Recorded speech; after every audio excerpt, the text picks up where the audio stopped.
This is Morning Juice. Sports, insight, and great storytelling. Starring Bobby Carpenter and Jeff Tito Thitoff. It's time to attack and dominate. Let's attack and dominate here on a Wednesday. A special day today, Bodie. Guess who's back? Back again. Carp is back. Tell a friend. Guess who's back? Guess who's back? Guess who's back? Your Eminem renditions, we can put those. I think we can retire those. No, Jeff. come on, Bob. I love doing it. I'm glad you love doing it. I don't know if people enjoy it though. So let's just put those maybe to bed where they belong. What? My name is who? Bobby Carpenter. Bob, welcome back. It's great to see you. You paused for great, effect. great on to that see you. one. Great to see you. That's not believable. Good time? Yeah, always a good time. It's long. It's a lot. I'm not a super long vacation guy. I'm about a 4.5 to 6 day window guy. I don't need even a full week. Is it like a Vegas vibe for you out there? No. Like, do you go hardcore as far as like you don't sleep much? I try to get some sleep. I don't have to wake up as early, which is nice.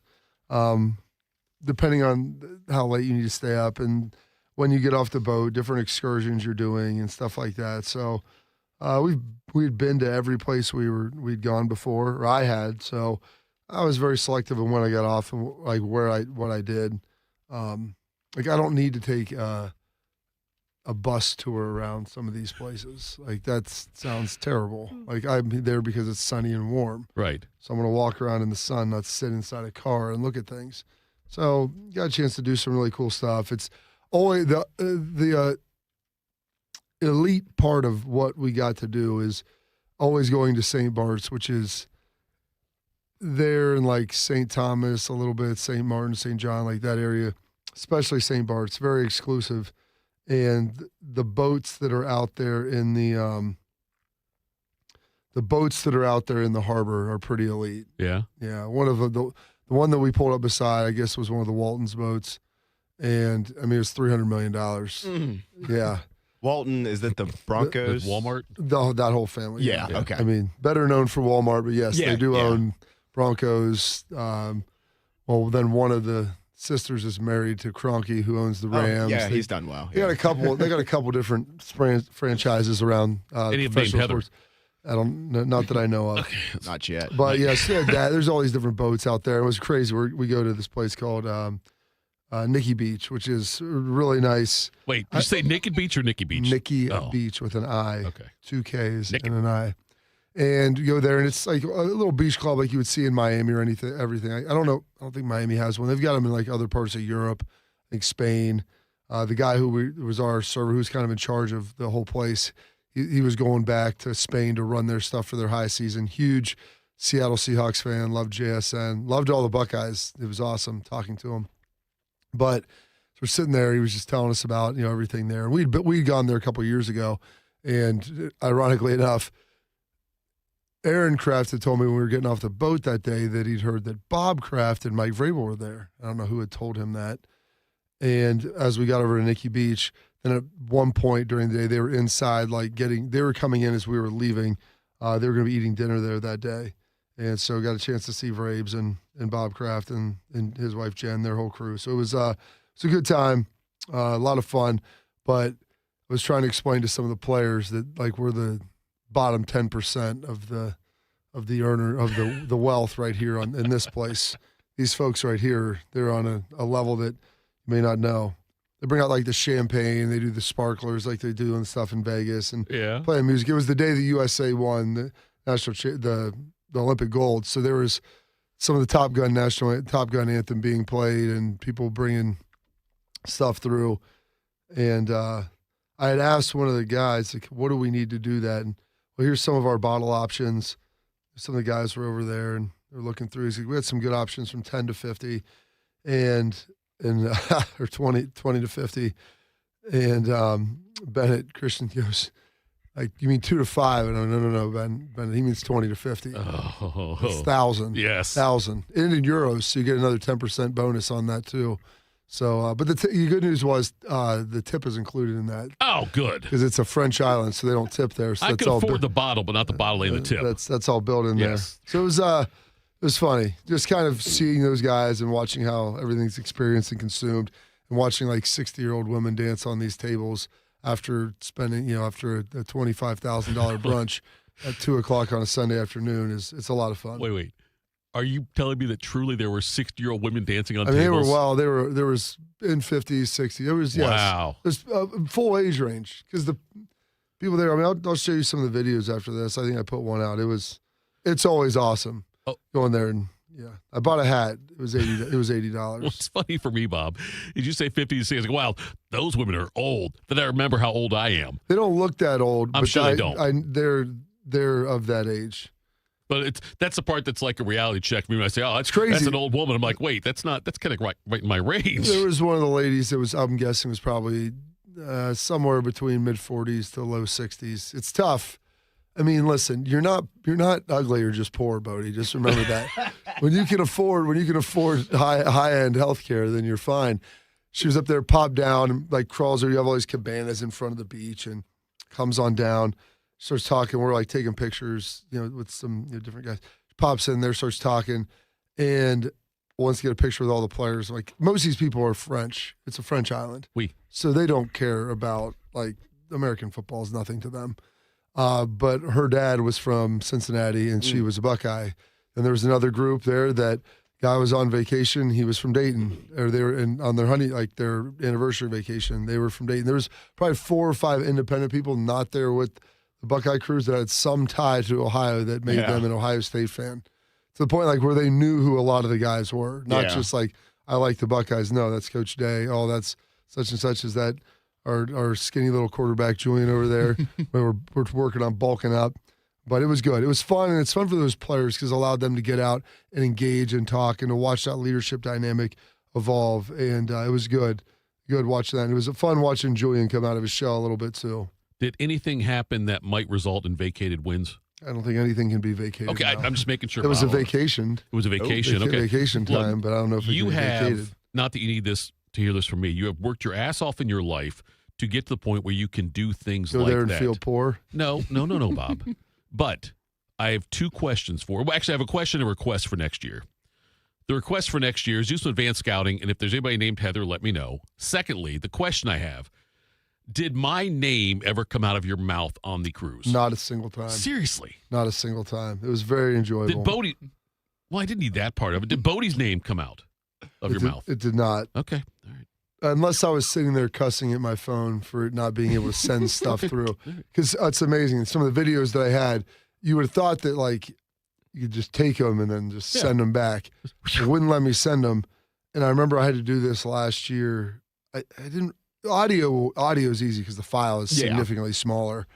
The video, like I have to airdrop it to my computer and then email it. So it's a multi-step process, which means that I have to go back to my room. You've got to do this. You got to sit down. I thought I was hoping that I could get one through with Luke Montgomery, but we'll listen. I watched that today or tomorrow, whenever it is. Right. But a good little talk with him as well.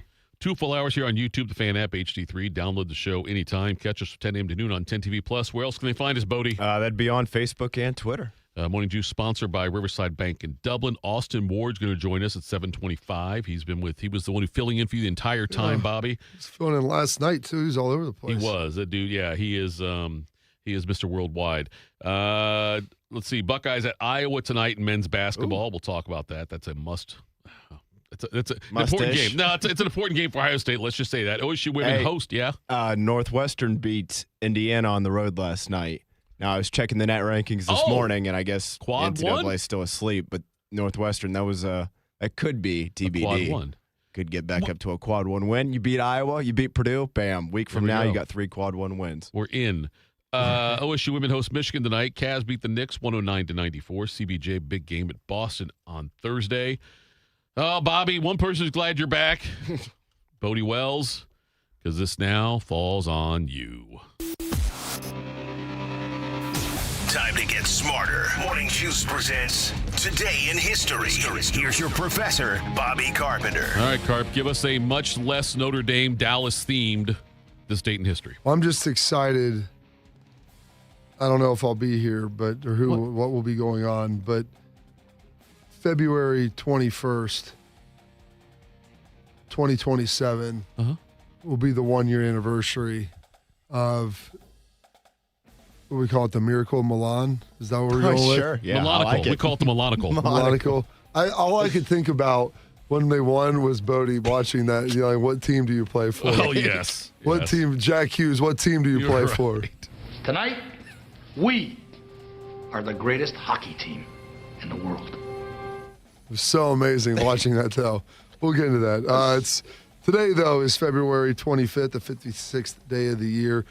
309 days remaining. I mean, listen, we're about next Friday, Saturday, we'll be inside of inside the twos of how much is remaining. And like anytime you start hacking off the big numbers, year goes fast, man.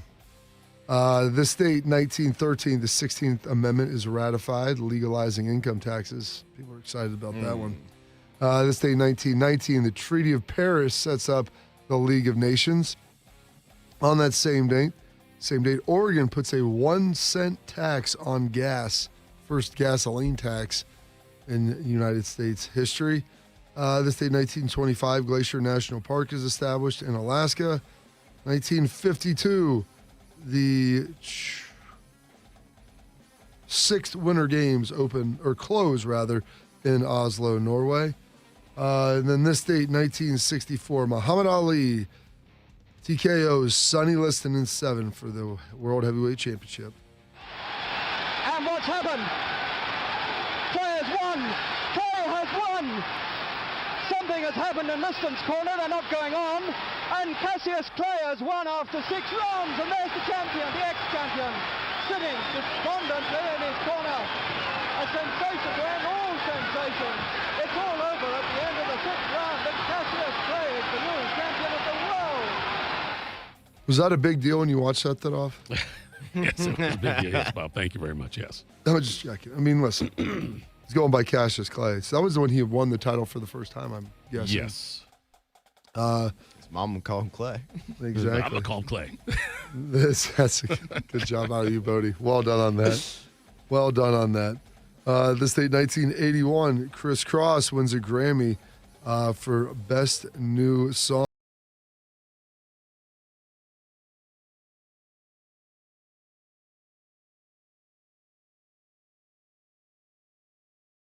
For you Yes, right it is. I there. remember that. I remember watching that when it was the Song of the Year on Solid Gold with That's Marilyn good. McCoo and I think Andy Gibb were hosting the show back then. Nice. The other Gibb. The other G. The state, 1987, Michael Jordan scores what then was a record of 58 points in a game for the Chicago Bulls. Out to the left, they're looking for Jordan, but they've got him surrounded. Michael in for the left, scoops the shot. Oh, yeah! Oh! A new Bulls record. Michael Jordan, 57 points. Oh, listen to the crowd, Jimmy. 58. And it came in spectacular Michael Jordan fashion. Fouled, hang time, reverse layup, all of it. There you go. Little Jordan getting it done for you there. The state, 1989, Mike Tyson TKO's Frank Bruner in the 5th for the heavyweight championship of the world. Blood coming from the nose. His eyes are puffy. A fighter cannot be saved by the bell as the big right hand lands. Tyson knows he's got him in big trouble. If he doesn't answer it, Richard Steele has moved in and has stopped the fight. It's all over. Michael Tyson wins on a 5th round TKO. We got a Cassius Clay and a Michael Tyson Yes. this morning. All the things. I don't know if he was ever a Michael. He was probably always a Mike. I mean, look, and he was Mike Jordan at Carolina. They called him, when he made the shot for North Carolina, they called him Mike Jordan on the air. But he's Michael, and Tyson's Mike Tyson. Don't screw it up. There you go. This date, 1991, the disbandment of the Warsaw Pact happens. And then this date, 2003, Switchfoot releases A Beautiful Letdown. It was a beautiful letdown when I crashed and burned. Never heard. Oh, this is more my high school. it? My high school era. Oh, yeah. I don't know if you were on the alternative scene quite like I was that. never. Some birthdays today, born on this date, 1947. Lee Evans, now not the one that played for the Bills or played at Wisconsin, but he did win 2 gold medals in the 400 and 4x4 in the 1968 Olympics. The Nature Boy, turning 77 today. Can we get him to 80? I don't know. Get ready. Woo! We are on tour, and we're doing it better than anybody else alive.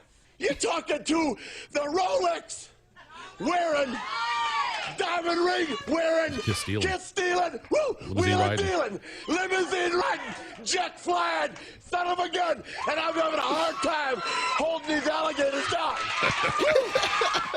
I never knew what, like when I first heard that, holding these alligators down, I didn't know shoes. Yeah. these alligator shoes. I'm like, it's so amazing. So amazing. Ric Flair coming strong, doing a great job right there. When he's one of the guys that when his name popped up, I'm like, Dead or did alive? he pass away this last year? Like, I know he had a lot of heart. He had had to have open heart surgery. No Other kidding. things, yeah. But like him and Hogan were the two that I always sign on to. Now he's like the last of like the great 80s wrestlers, like in Did you ever 90s meet Flair? wrestlers. I don't think I've ever met Ric Flair. I don't know if I would want to meet Ric Flair. Why not? Might ruin the mystique. He's a Michigan guy, number one. Right. But I like to envision my Ric Flair from like 1988. Okay, I don't need to see old Ric Flair like beaten down by long-term steroids use, bleaching of the hair. Like he just doesn't look quite the same as he used to. Okay, let me ask you this then, Bob. Never meet your heroes. They say. Ric Flair is 77. If you meet Ric Flair, you guys are out for a night on the town, say in Vegas. Who taps out first, you or Ric Flair? This point in our lives, Yes. it's probably Ric Flair for sure. I'd like to challenge Ric Flair on that one. See if he can do it. Listen, I'm sure he'd like to go hard. If you want, I mean, I could probably drive him into the grave if I needed to. Now, Bob, He's 77. He's had multiple open heart surgery. I understand that, but he's I'm Ric guessing Flair. that's fine. He's still just a man. Alligator blood. Puts his pants on. He puts his pants on one leg at a time. I'm not sure he puts his own pants on. I bet he's got somebody that puts his Maybe pants on at this for him. point you might be Yes. right. Probably also someone that might sponge bath him too. Fun jobs. One of the great '80s stars of the NBA. At least I enjoyed him. Turning 68 today, Mr. Kurt Rambis. Here's Kareem, outlet to Worthy. Rambis.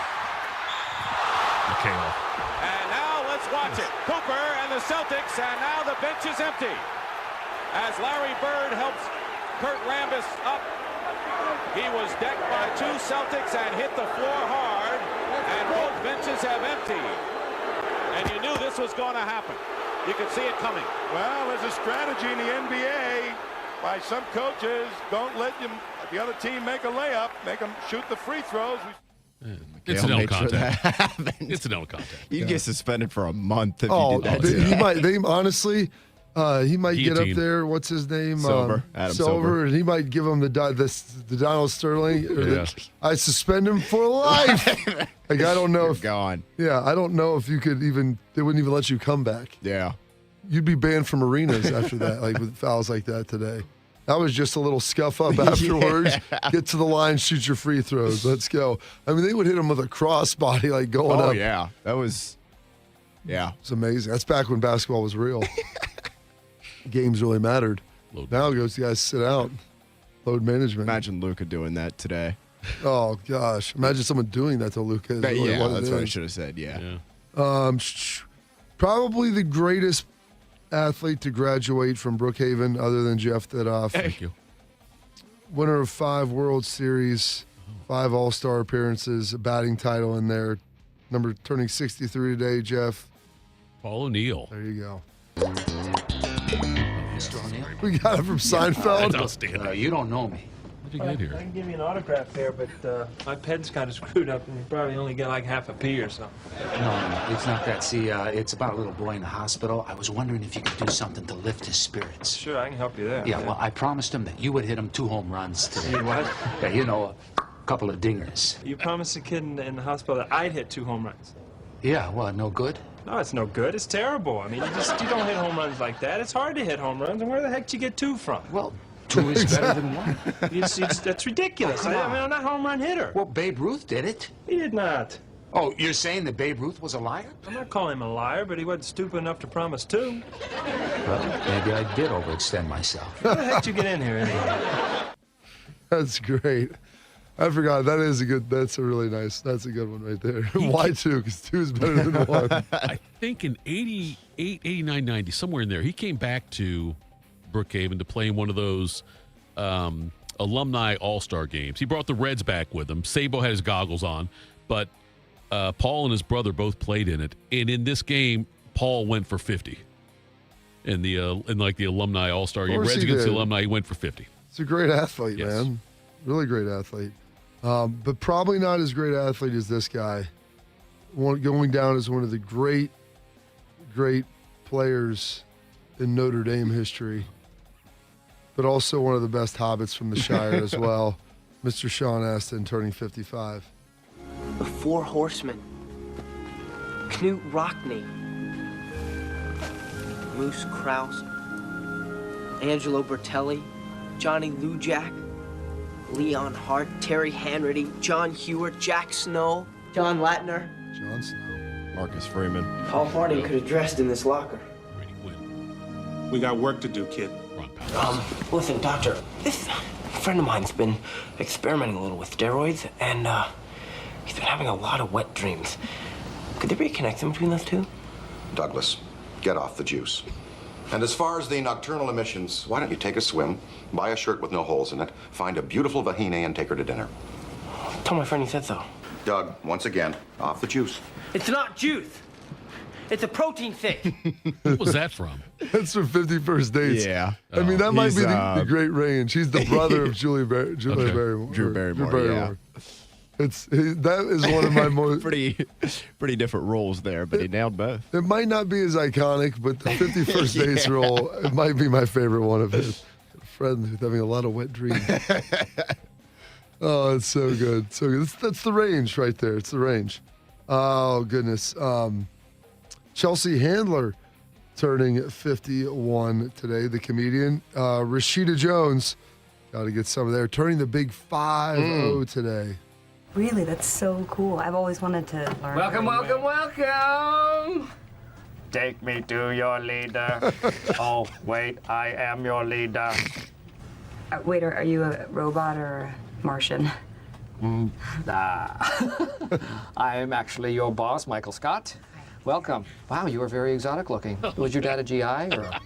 Magazines and TV shows and movies portray women as skinny, tall goddesses. Well, look around. Are women like that? No, they are not. Even the hot ones. Even the hot ones aren't really that skinny. What you're saying is extremely misogynistic. Yes. Thank you. That was not necessary, but I appreciated it. And proves my point. Women can do anything. I'm saying that you're being sexist. No, I'm being misogynistic. That is insane. I'm not being sexist. That's the same thing. So great. I love that. Your dad at GI. That was awesome. You look really exotic. I forgot about that when he also does even the hot ones, and he looks right at Pam. Like it just... So tremendous. So tremendous. By the way, I was talking with Jake. Gosh, where was it? Was that when we were on St. Thomas coming back? And I guess they have the full office shows now. They're actually like half an hour, and they include all of the deleted scenes. Oh, yeah? And they have, all 9 seasons of them. So he's like, that's like another season and a half of content that I can watch. Is that on Peacock? Yeah, it's on Peacock. Yeah. You can watch them. I'll have to check that out. Because there's clips that have popped up on my social media feed that are funny that I didn't remember. Yeah. And I'm like, I would definitely have remembered something this entertaining. And Jake goes, there's some really good stuff in there that they just had to cut because it was too long. Time restraint, yeah. Yeah, due to time constraints. Some other birthdays today. The 6-time Pro Bowler, Gerald McCoy, turning 38 today, former Tampa Bay Buccaneer. Fred Van Vliet, turning 32 2 years old today. NBA Finals champ back in 2019. Van Vliet gets a wide open look, puts it in. Fred Van Vliet, a huge three-pointer. 22 points off the bench as Golden State calls timeout. Communication on switching. He gets a wide open three. 12 huge fourth quarter points for Van Vliet and the Raptors.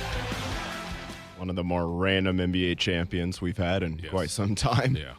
That was fun one, though. That ball hung they were a good team. The ball hung on the rim. Yeah, against Philadelphia. For quite a while. Yeah. It was just like Kawhi was there for a year.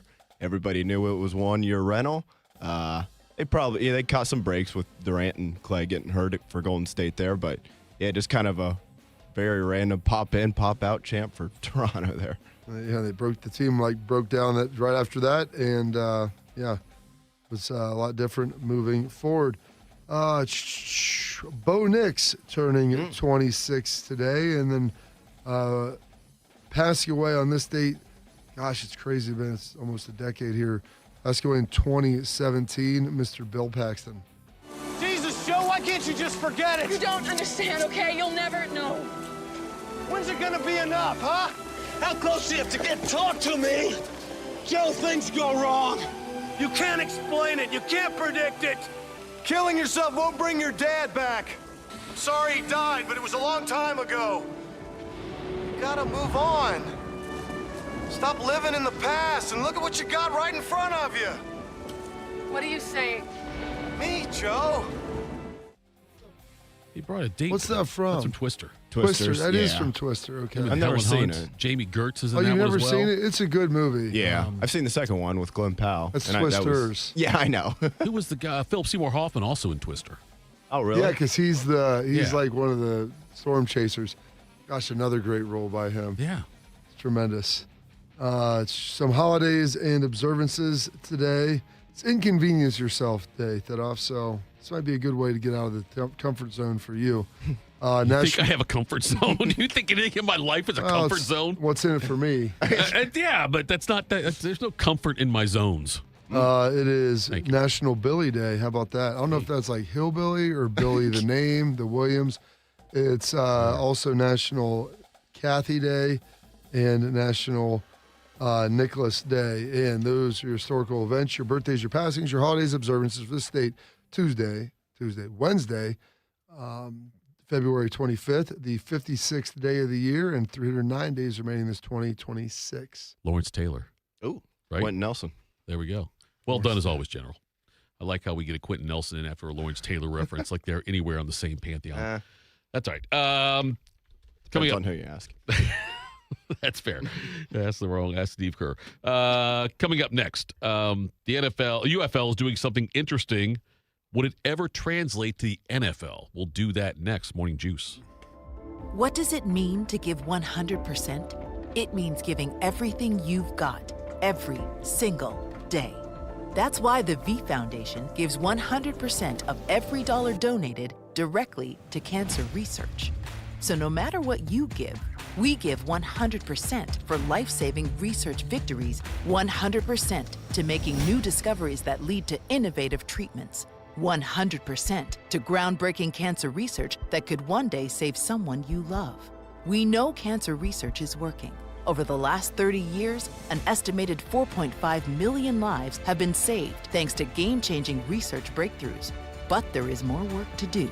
That's why the V Foundation gives 100% of every dollar donated directly to cancer research. We will always give 100% to accelerate victory over cancer.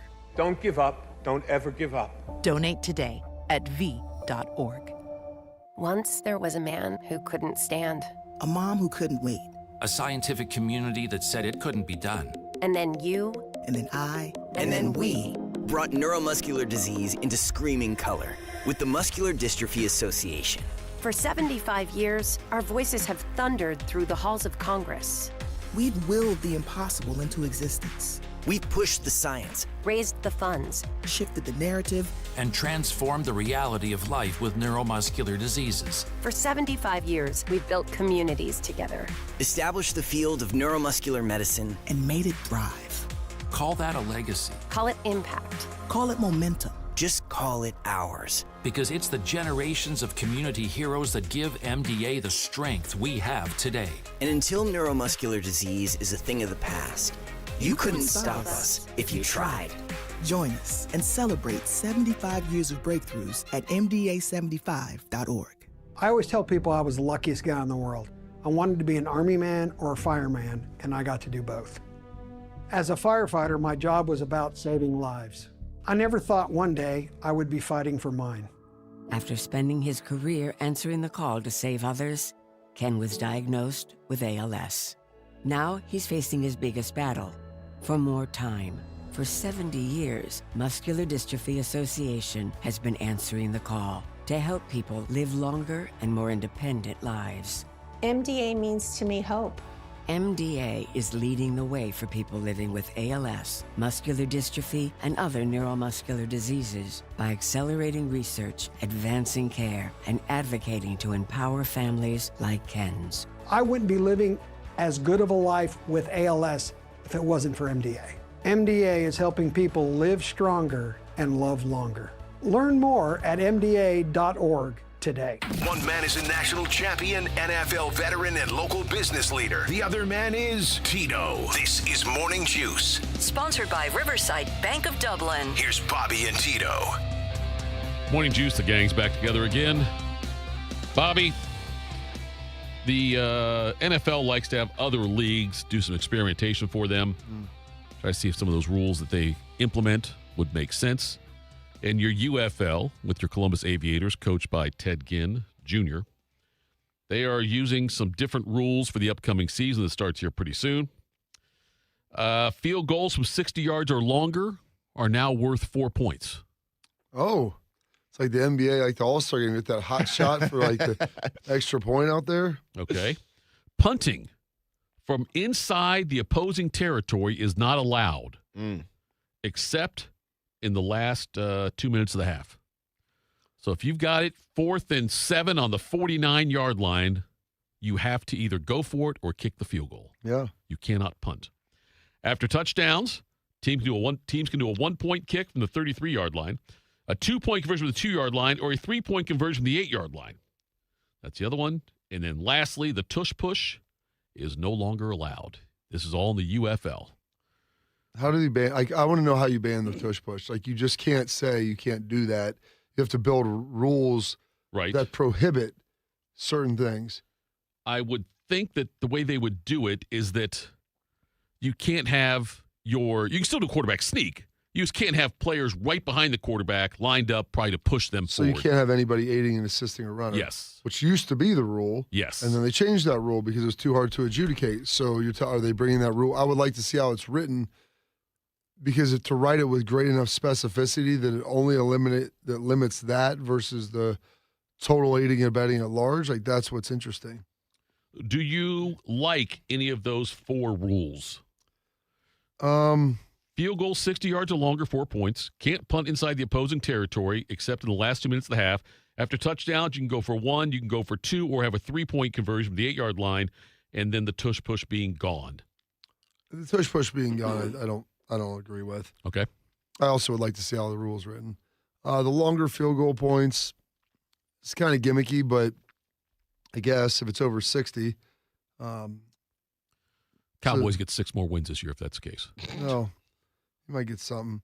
The punting thing inside the 50-yard line, that's one that, that'll change dramatically, because there are games with, like, you go look at the AFC Championship game with Denver and New England. It became a field position game at a high level because you couldn't move the football. And so you're punting, you're just waiting for someone to make a mistake. And so whether or not that's a good thing or not, it'll just structurally change how the game, like how you would play those games. And I don't know that it would be more entertaining. Less chance of. Do you want to see somebody going for a 4th and 7 on their own on their 48 going in? What I would think, Bob, I wonder if you ever see a situation where, say, it's 3rd and 19 on the 49-yard line, and they take a knee to go back 2 yards just so they can punt it. You know what I mean? Like if they do that. So that's the thing. Now you're looking into unintended consequences of the rule, which is what you would have. If you have like a 10-point lead, you want to go for it given right there. You'd rather lose yards Yeah. to just be able to punt the ball to give them a longer field. So that's, I don't know how, then what do you say? Like, you can't lose yards after that? You have a penalty? You can reverse tush push. You know what I'm saying? Reverse like, tush push. Everyone backs up and bumps into the quarterback and knocks him backwards. You can do anything. So I don't know. That seems a little gimmicky, and there's probably that unintended consequence, Bud. There's the less of a chance of the New England weather, obviously, in the UFL, because the Denver New England game, just because it's being the summer, spring and summer, I wouldn't think you'd have snow. But yes, they could have a windy, rainy day. Yeah, no, wind and rain. Yeah, you could have a storm come through. I don't. The field goal thing is what is weird for me, because anytime you mess with how much something is worth as far as scoring wise, not that, and this is UFL, so I'm talking, but like in the NFL, if they ever did something like that, it could drastically change some of the records in the NFL. You know what I mean? Like as far as points scored, as far as kicker points scored, things like that. Yeah. And you get somebody like Aubrey for the Cowboys who can make it from 60 yards plus on a regular basis. It would alter some of the records, but also the week-to-week thing. I think it changes the calculus of of what you're trying to do as a team as well. Like, so here's where those rules would intersect. If you have the ball in the 45 going in, you're kicking a 62-yard field goal from there. So that's a 4-point play, which you can't punt. Right. So you're I mean, that's if you have a guy that can kick it. I don't know if in the UFL you have quite as many kickers that can bomb it like that. Right. And I don't know if the NFL would ever get to that, but that's something where you start looking at the rules. Like there's a lot of thought that would go in to how to handle that situation on a consistent basis. It makes a 12-point lead a lot different. If all of a sudden you can make a 4-point field goal and then score and go for 2 or go for 3, and that makes a go for 3. Yeah, or a 13-point game. All of a sudden you don't need to have 2 touchdowns or a touchdown and 2 field goals. You can get 13 with a 4-point field goal, a touchdown, and a 3-point conversion. It would change the way the safety of the leads. Oh yeah, it changes how you.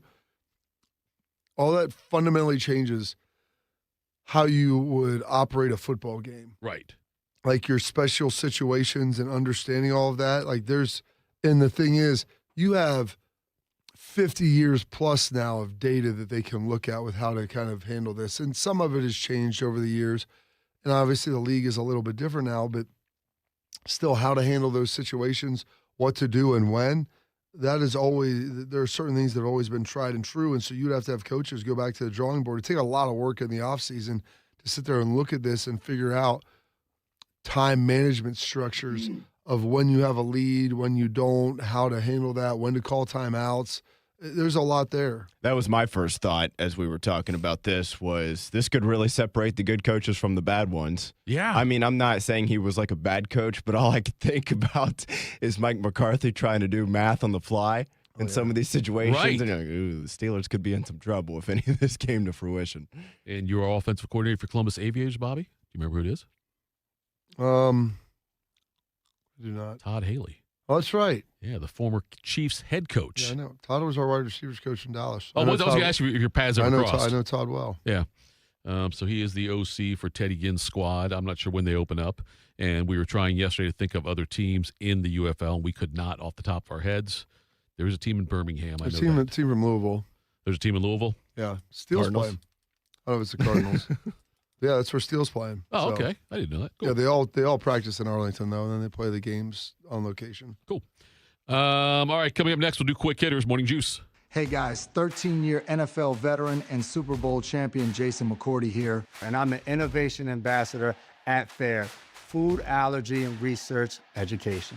I would say the most challenging thing as a parent of a kid who has a food allergy is probably the ignorance that I myself had in the beginning. I didn't know what anaphylactic shock was. I didn't know the dangers, let alone the things that she needed to be able to have a normal life. When you go to drop your kid off, and every single time in the beginning, we'd have to go through everything she was allergic to. Preparation is everything. And me, for playing football for 13 years, it was all throughout the course of the week. It's getting ready for game day. When you're on the field, you're playing for your fans. At home, you're playing for your family. My playbook, read labels, keep it allergy friendly, and have an epinephrine nasal spray as a backup plan. Because when my family's safe from food allergens, that's the real victory. Visit foodallergy.org to learn more. My mom is a veteran and she was injured in the line of duty. I hurt my leg in a training accident when she was only 2 years old. She had 7 different surgeries over the span of 9 years, and there were tons of complications. I couldn't be the mom my kids needed me to be. She missed so much. After my last surgery, I got an infection so bad I thought it was going to kill me. I told her she couldn't leave me yet. There was still so much she had to see. I hadn't even graduated. I'm doing much better now. I may have lost my leg, but I've gained so much. I'm an active part of my kids' lives. She can kick a mean soccer ball. DAV's been there for me and my family. Through thick and thin, they've had our back. Every year, DAV helps more than 1 million veterans like Sandy get the health and disability benefits they've earned so they can achieve victories great and small. My victory is getting my life back. I got my joy back. We got our mom back, thanks to DAV. Support more victories for veterans. Go to DAV.org. While serving in Vietnam, a grenade took my ability to see. Today, I'm a sculptor. Now, my fingers are my eyes. I'm Michael Naranjo. As a veteran, I know the challenges of life can be great. In my art, turning a lump of clay into something beautiful, that is worth doing. Life is like that. We each must use what we can to make things better. DAV helps veterans like Michael get the benefits they've earned. They help more than 1 million veterans every year in life-changing ways. Now, I show others how they can create something with their own hands. I know it can do a lot of good. With support from DAV, more veterans can shape their lives into a thing of beauty. My victory is bringing beauty into the world. Michael Naranjo, may your victories inspire many more. Support more victories for veterans. Go to DAV.org. Bobby is the all-American male. Tito pulled a hammy getting his mail. This is Morning Juice. Morning Juice. Bodie's turn to shine. Morning Juice presents Quick Hitters. All right, fellas. Happy Wednesday. We'll start with Mr. Brandon Aubrey, talking about him a little bit last segment. How much is arguably the best kicker in the NFL worth? We may find out that answer this offseason because Brandon Aubrey is set to become a restricted free agent next month, and he and the Cowboys appear to be at an impasse right now in contract negotiations. Dallas, they've reportedly offered their star kicker a deal that would make him the highest paid kicker in the league, worth more than $6.4 million per season that Harrison Butker, the Kansas City Chiefs, currently makes. But Aubrey reportedly, according to ESPN, has asked for a deal that is closer to $10 million per season, so definitely way higher than what Butker's making there. The Cowboys, if they can't reach at least a extension right away, they're expected to place the second-round tender on Aubrey at a cost that would be at about $5.8 million per season. Carp, I don't know. He's a heck of a weapon, man, and especially as the kickoff rules have changed, that makes him even more of a weapon, but yeah. $10 million per season, I don't know if you can go that far. If salary cap's risen a bunch, and I'd have to look exactly what it is, and you start looking at it as a percentage of the overall cap and what that looks like, $10 million is a little much, though. The thing is, we'll have to see. I mean, with the kickoff rules changing, like how important he is, and you kick in a place where you can bomb long field goals, especially if your offense isn't very good at times, or 10 million is extreme. I would say 6-ish makes sense. You're making him the highest paid kicker. Like, you're not going to lap the field. You know, you're not going to basically get paid almost double. You're going from 6 to 10. I mean, that's a lot. I mean, in Superbad, they talked about going from 6 to midnight. I don't know if that's the same thing or not. It's soccer, Greg. Calm down. He should be the highest paid kicker. 10's a big number, though, Bob. You're right. Yeah, 10 is. But if they put a second-round tender on him, would another team actually sign him and give him a second-round pick? Because I can tell you, as a Cowboys fan, I would take a second-round pick for Aubrey. You would. As much help as they need on defense. You have to pay him. Like, you just don't get him for that second-round pick. You have to then have a contract the Cowboys aren't willing to match. So you would be paying them probably at least 8. If not the whole 10 to get that done. And He does. He is valuable to that team, though. Like, he really is. He what is. He can do. Yeah. I just think Dallas, to get a second-round pick for him, they need so much help elsewhere, especially on defense, that it'd be worth it. Yeah. I wonder if there's a team, though, and I feel like everybody, for the most part, everybody has a pretty good kicker nowadays because all these guys can just, I mean, the dude from the Jaguars made one from 70 this past year. But I wonder if there would be a team that is on the verge. Right. You know, like it's like, okay, this team is definitely going to make the playoffs next year. And I know there's no definitely's in the NFL, Sure. but there's teams that you're like, yeah, you feel like you're in good shape. And maybe they're like, we pick, because I assume the second round pick would just be their second round pick. I would imagine. Yeah. Yeah, Right? it would be your second round pick. And maybe there'd be a team that it's like, you know what? We'll give up the 60th pick. Sure. Right. Yeah. For him. Late in the second round, yes. A team like. So here's what's amazing is I just looked at that, and I get it. $10 million's a lot. You know what the salary cap is for this year? I know it goes up. I feel like a lot every I don't know year. what the number is. It's $300 million. Okay. So $10 million of that is about 3%. Right. If you would tell me that there was a kicker making $3 million 12 years ago when the cap was like $120 million and about the same. Yeah. On a percentage basis, that's not terrible. 10 million's high, but I mean, it should be closer to probably 10 than 6. You were telling me he's number one, but like you said, paying a kicker is the ultimate luxury item.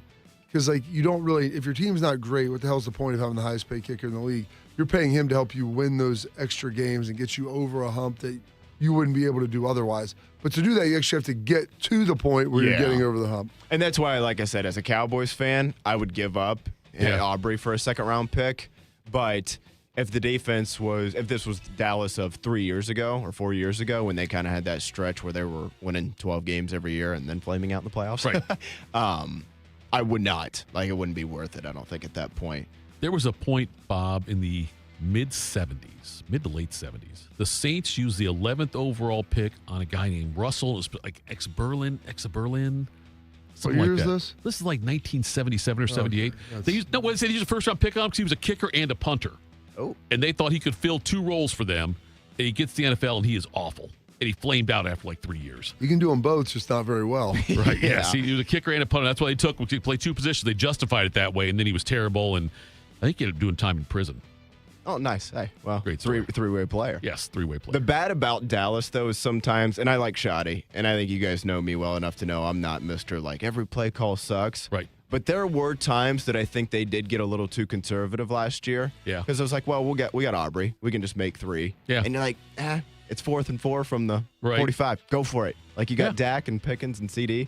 Let's run this thing and try to go get 7. But nevertheless, we'll see what happens there for the Cowboys in the next few weeks. Some college football here. Following in the footsteps of his dad, quarterback Gunnar Rivers announced his commitment to North Carolina State a couple of days ago on Monday night. He ranks on 24/7 Sports as the sixth best quarterback in his class and a top 50 player overall.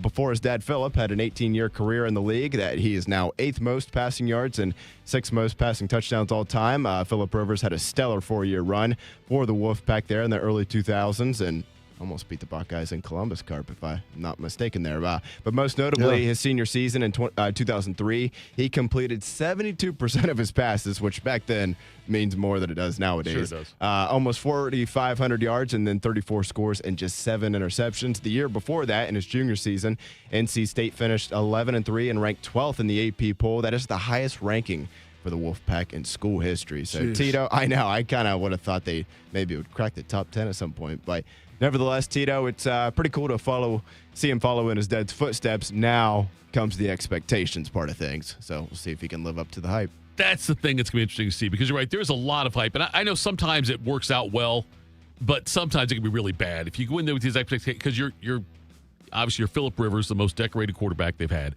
and you are coming in there now as his son.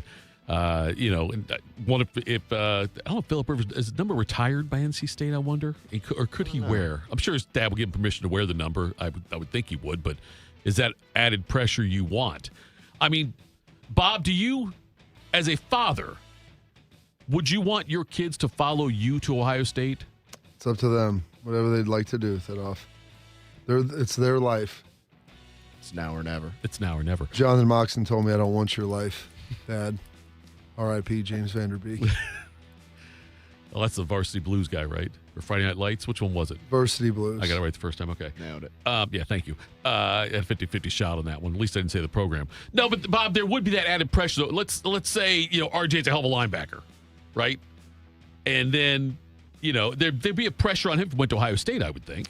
Yeah, there's pressure going anywhere. If you want to go back to, your dad's alma mater, I mean, there's definitely an added level that's going to come with that.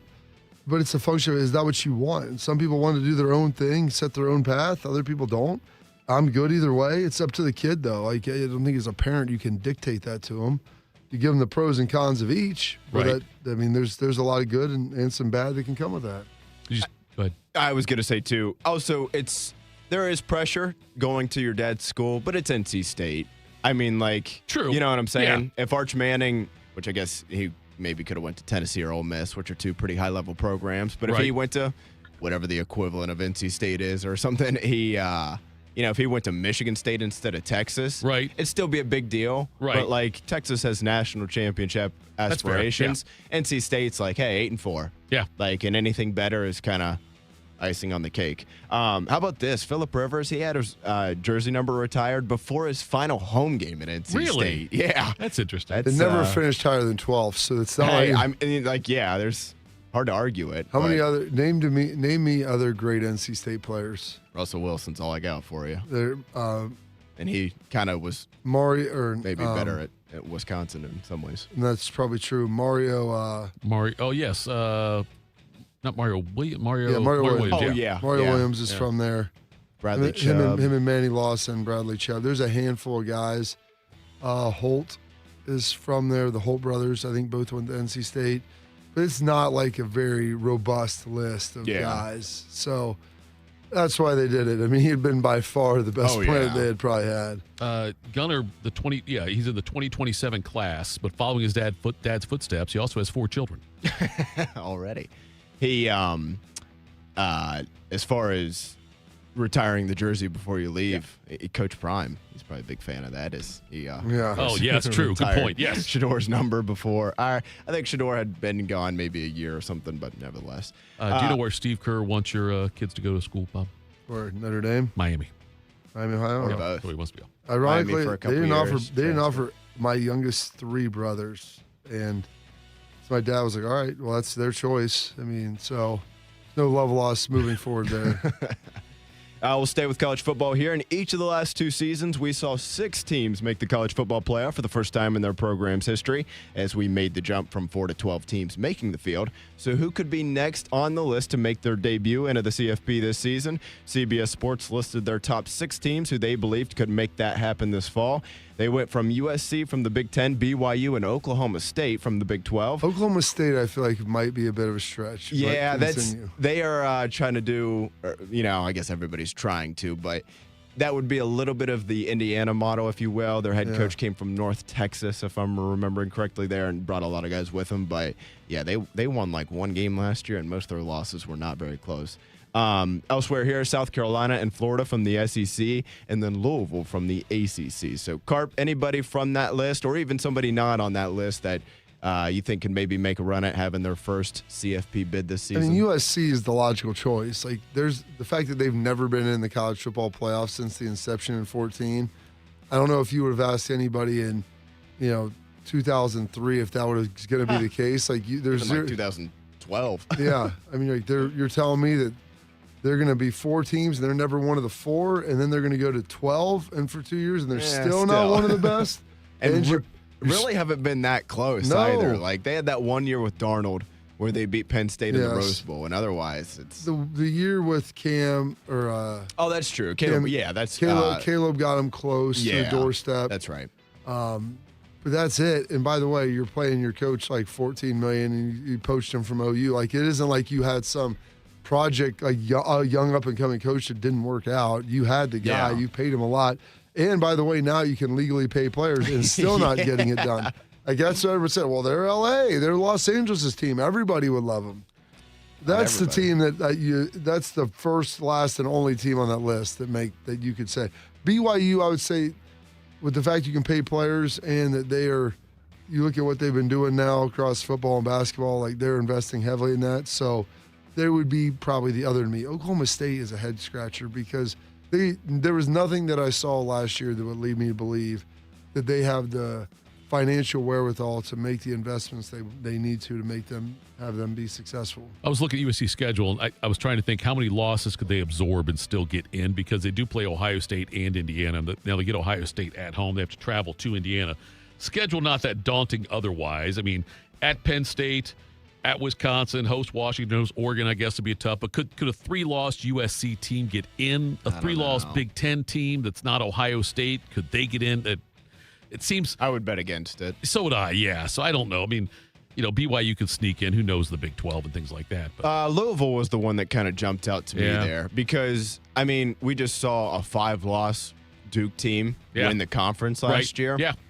And they beat Virginia, who I don't think anybody thought was exactly a bunch of world beaters either. Right. And their schedule's pretty favorable. They don't play Clemson this year, which I don't really know what to make of Clemson anymore. But I feel like if you're still trying to have a good season, you'd probably rather not play them than play them. And they don't play Miami. Right. So, and after that, it's like, who's good in the ACC? You're like, well, your guess is as good as mine. Right. And Brom's a pretty good coach there. And they got Keen holes. There you go. They got playoff experience. Yeah. Sort of. Sure, I guess so, yeah. You got Cotton Bowl experience. Cotton Bowl experience, yeah. Lincoln Keenholz, yeah. So I would be rooting for them in that one. So that's it for the quick hitters. Coming up next, we will focus on some of the key players coming back for the real contenders for the CFP. We'll do that next. Morning Juice. It's truck season at Germain Toyota, and the deals are about as tough as the trucks. Get into a new 2026 Toyota Tundra with $299% financing for up to 72 months plus $1,000 in Toyota Financial Services finance cash, or lease a 2026 Tacoma SR5 for just $289 a month for 39 months, 10,000 miles per year, and $36.99 due at signing. Power, reliability,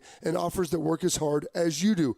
Visit Germain Toyota on the corner of I-70 and Bryce Road, or check them out online at germaintoyota.net. Hey, it's Bobby Carpenter. You don't want to start the new year off hurting. You don't want to start off the new year getting surgery. You don't want to start off the new year dealing with trying to plan something out into the future. What you want to do is get healthy. So what you want to do is go to my friends over at QC Kinetics. Dr. Tesner and his team, the medical pros at QC Kinetics right here in Columbus, they can deliver regenerative treatments that actually help your body repair the areas that are causing you pain. Those achy knees, hips, back, shoulders, whatever it is, they can help you get ready. So instead of those invasive operations that's going to sideline you all of the early year, go check out our friends at QC Kinetics and see if they can help you today. Imagine moving better, being stronger, planning your year, doing what actually you want to do. So don't wait. Call 380-208-4544. That's 380-208-4544. They have offices located in Dublin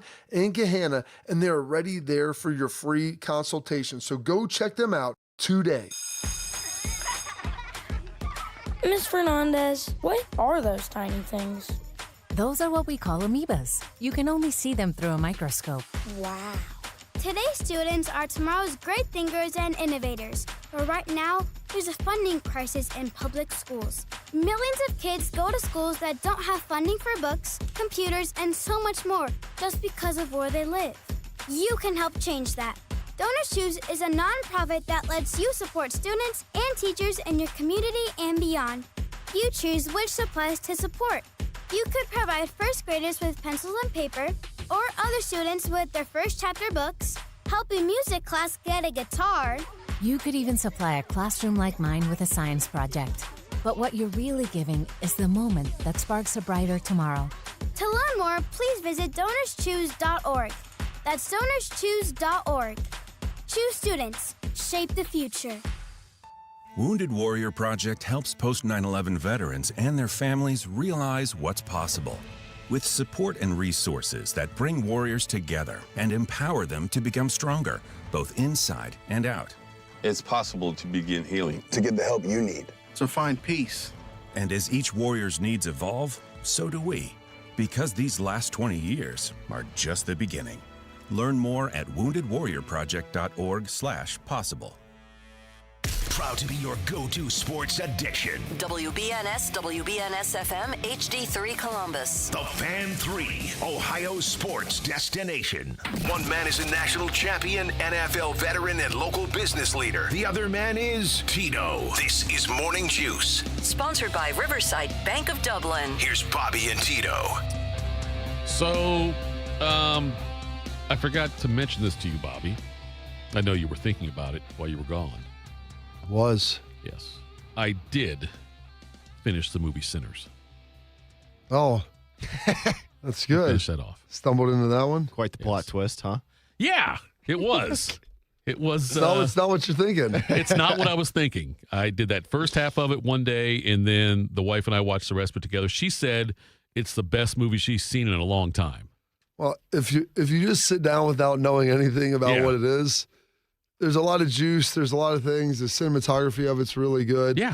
And it takes a hard plot twist. And if you're into this stuff that's the second part of the movie, then you'll really like it.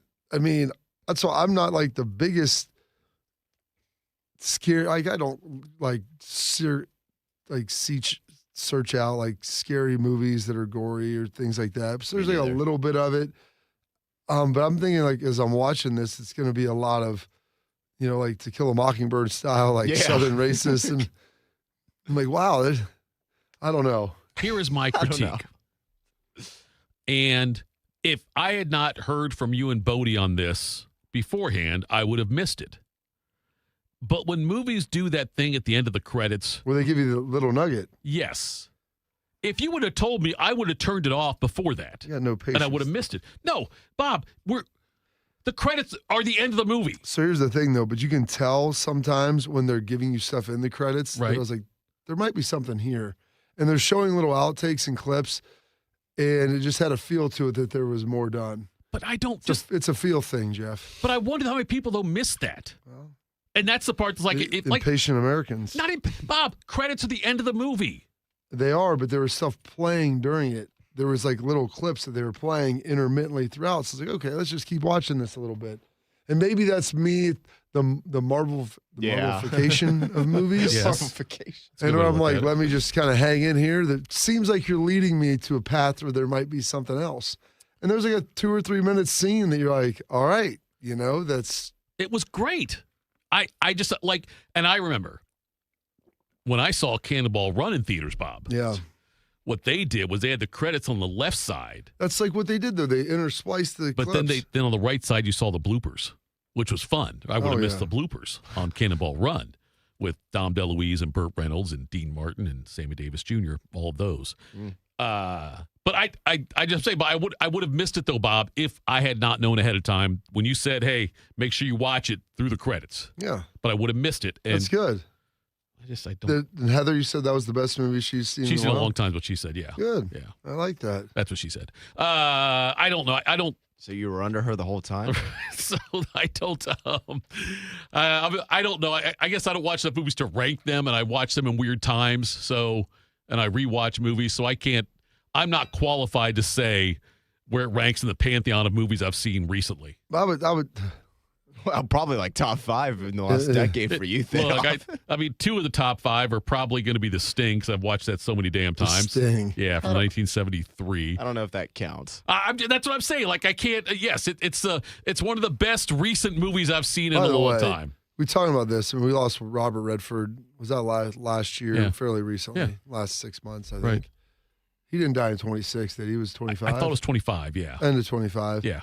But then I saw that Robert Duvall passed away as well. Yeah. Which I love Bob Duvall. Not the tallest guy you're going to find, but he was great. Days of Thunder. Honestly, his rendition in Four Christmases. That's fantastic. That's what It's great. But like, forget The Godfather. Right. Forget Days of Thunder. Forget, is it, he's not True Grit. Is it The Cowboys that he's in with John Wayne? I mean, he's in a movie with John Wayne. Right. And I remember sitting there watching with my dad, and I hear his voice, and I had seen all these movies with my dad, but this was like me, I don't know, probably 10 years ago. I was an adult. And I was like, is that Robert Duvall? Yeah. He's like, oh, yeah. I'm like, he's in a movie with John Wayne? Like, John Wayne's been dead for 50 years. What's the movie he did? Again, I've only seen the clip from it, where he gets in the fight with the four young guys in the bar, and Michael Caine's in it. Yes. In that scene. What don't movie know. is that one? Do you know that one, Bodie, or not? I don't, but I'm good. Secondhand Lions? No. No? This is one where he's a lot more aggressive. He's in the bar, and this young guy comes over and starts something with him, and he beats up all the guys in the bar. Haley Joel Osment is in that as well. Yeah. He's the kid kind of watching him in amazement. while it's going on. But I've seen Sixth Sense. I don't think it's Sixth Sense. It might be Seventh Sense. Dead. Might be the sequel. Duvall dead in that scene. Yeah, but it's a great fight scene though. He beats those young kids up pretty good, and he gives a little speech. Who was the kid? Haley Joe Osment. Yeah, he's in it. The guy from Sixth Sense, the kid. Secondhand lines. Maybe keeps popping that is. up. Maybe that is it. That might be it. You're probably right in that. A shy adolescent boy, Walter. Has to go live Don't with. meet a lot of Walters anymore. Is taken by his greedy mother to spend the summer with his two hard-boiled great uncles. Yep. Hub and Garth. That's what it is. Just don't kill him, Hub. That's what he says in the scene. When Garth sees when Hub starts to fight with the guy, he says, just don't kill him. And then they pull out knives or something, and then Garth's got the gun to say, boys, we're just going to fight or something like that. And then Hub, it all in my roots. Hub does it, knocks him out. So, okay. Maybe history. Little side nugget there. Yes, side nugget of that one. Bob, ESPN did something where and this was something they put out yesterday, Max Olson did it, where the top, let me see, I want to make sure I phrase it the right way, the key college ball players returning for each top 25 team. He might be. And do you want to guess, unless you've already looked? Was it top 25 players? It's the top, the key returning player for each of the top 25 teams. And Ohio State is 6th in this preseason ESPN thing. So 6th ranked Ohio State. This isn't best. This is key. Key player retained. Key player retained is what it says. And I'm curious. Retained, yeah. Doesn't return. We kept him by paying him. Right. And I'm curious who you would vote for as far as key player coming Ohio back State? for Ohio State. I mean, there's not a wrong answer, but I was curious, though, because I would not have necessarily picked this guy. Offense or defense? Defense. For Ohio State? Yep. Key player. Did they have Kenyatta Jackson on there? That's it. He's the one. Okay. Kenyatta Jackson's the one. Yeah, it's a good job. Good pull by. I would not have guessed him first. Well, when you said defense, there's only a handful of guys coming back. Yeah. He would have probably been the most highest profile guy. Like, he has all the NFL attributes you're looking for. I mean, I think they're expecting him to have a big season. 32 pressures, 11 tackles for loss, and 6.5 sacks and 2 pass breakups last season. And with them losing Caden Curry and Caden McDonald, it's an important piece for that, obviously.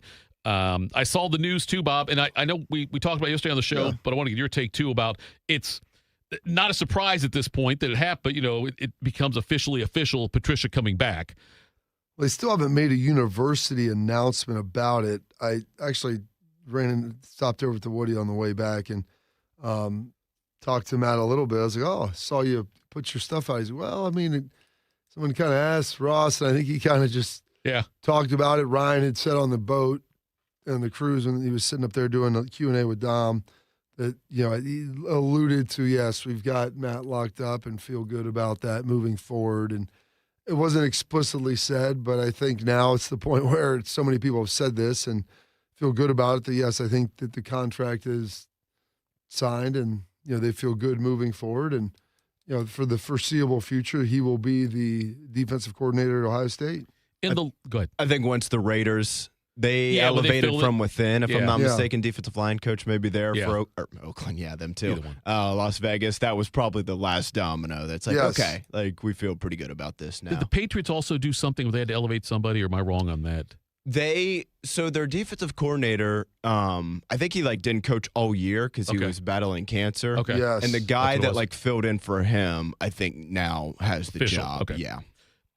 In these contracts, Bob, so Patricia's deal, if everything is true, that what the rumors are, it's a 3-year deal. And in those contracts, is there anything at all that NFL language as far as you can go for another job, you can break the contract any time? I'm sure, you mean is there buyouts? Is that what would be buyout in that situation there too? I think there's probably a buyout in it.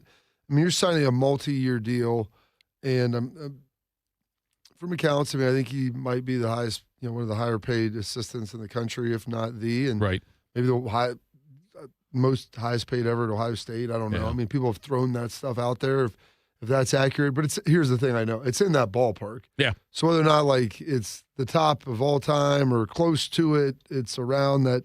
I mean, so there's a healthy amount of compensation coming his way. He has earned it. He is justified in that, and I think he feels good about that. And should, and hopefully the university. I mean, everybody wants him here, so I think on the other end of that, we're not going to give this commitment to you without giving you locking in where you can't leave, and there's some restrictions on the other side without some stiffer financial penalty. Usually that's how that works. Those things kind of go hand in hand. Switching gears slightly, going over to the basketball side of things, Bob, with Ohio State. The Ohio State men with the big game in Iowa tonight. OSU women hosting a very talented Michigan team tonight. Team's been playing pretty well. I mean, they gave away the Virginia game late. Right, and then they smoked Wisconsin. Right. And they played Michigan State pretty tough. We got a little rough there, towards the endish, but I mean, they had a lead in the second half. I mean, it wasn't like they got smoked. You lose a couple possession game. They need to win. The game against Iowa was a must win. So we haven't gotten word yet on Mobley They or said he's Devin day-to-day. Royal. They say, and so we'll see on that. That would be a huge addition for them if they get him back against Iowa. The women, they are regularly, Bob, in the top 5, if not higher, in the Big Ten, but they don't have a ton of NCAA success. No. Okay. If Ohio State men was on a run like the Ohio State women, do you think that fans would still be frustrated? Like if Ohio State made the tournament every year and seemed to have a very talented win a game team, or two, and then win a game or get bounced. Play a team that's really good and get blasted. Right, because like Ohio State, It's not as close. Some of the times when they play teams that are legit, and you're thinking, okay, this team's ranked 3rd in the country, we're ranked 10th or 11th.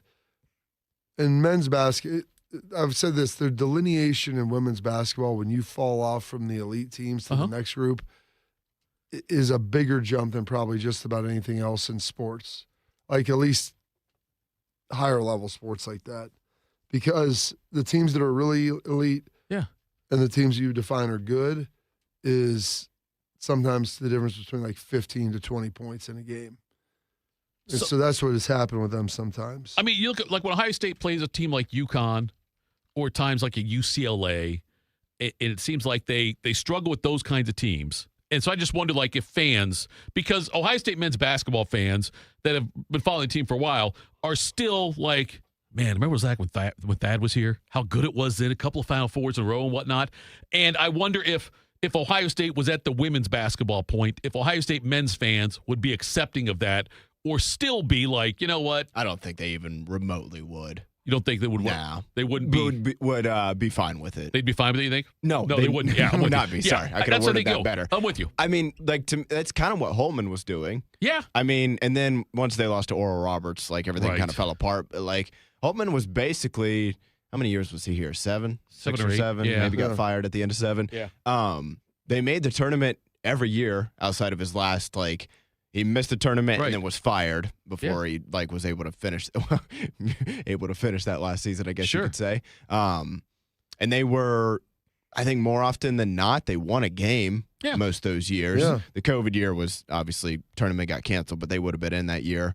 But the year they famously didn't win a game was when they were a 2 seed. Right. And a lot of people, I think if you go back and like look, I don't think anybody was like, Final Four national championship, but a lot of people were saying like Second weekend, and even like an Elite 8. Like this isn't like a, undeserving 2 seed. Right. And you got bounced by Oral Roberts and I'm like, I don't blame fans for being upset with the lack of March results.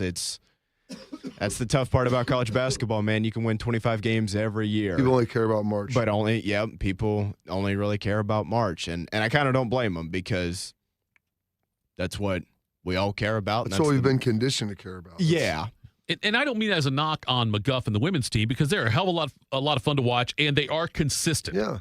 Like they're always I don't know when the last time was Ohio State. I'm going to say this probably was more recently than I want to believe, but did not host the first 2 rounds of the NCAA tournament. They're always really good. Yes. And but because Ohio State, outside of the Katie Smith years when they played against Cheryl Swoops and Texas Tech and got beat in the championship. The year that they beat, what would this have been? 3 years ago when they beat UConn. Yeah, and then lost in the Elite 8. But made it to Elite 8. Virginia, I think it was. But people were pretty juiced about that. That wasn't a UConn team that has been as good, but it was still beating UConn. A signature brand. Yeah. Like one of the the flagship Yeah. in women's college basketball. Right. And they beat them in the tournament and look good doing it. They get to the Elite Eight, and people are like, okay. The problem is you get that, now everybody wants you to take that next step. Yeah. That's how it works. Expectations are a funny thing. You'll get fired for wins and losses. You get fired for failing to meet those. And as you get better, that's when you become a victim of your own success, where those expectations are generally driven up. I think if you asked, like, hey, Ohio State fans, the men can be the women and have that success, I think everybody right now would take it. Oh, yeah. And about 3 years from now, I'd be like, this actually kind of sucks. Hey, Diebler can't get us over the hump, man. Diebler can't get us the second weekend. Yeah. So I thought about that. I wondered if that was I think Ohio State fans basketball fans in general, will not be satisfied until Ohio State has a Thad Matta type success. Yeah, I think that's probably fair. And it might be unrealistic. It might be, yeah. And it's tough because Thad Matta was so recent, too. Yeah. I mean, I know, like, technically, Odin and Conley has been about 20 years ago now. Right. It's been 20. Yeah, it's been 20. 19, Bob. Don't shy us of that last year.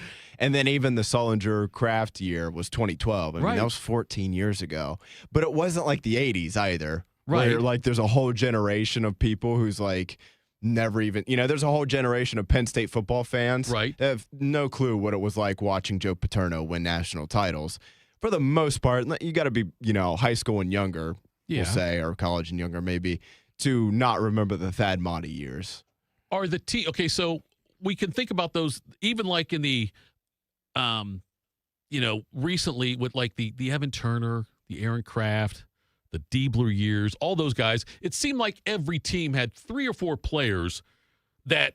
A couple NBA guys too. I think that people like that because it's like it's a sign of the health of the program. You're getting elite guys, you're developing them, good guys in the NBA, and I think it just reflects better on your program.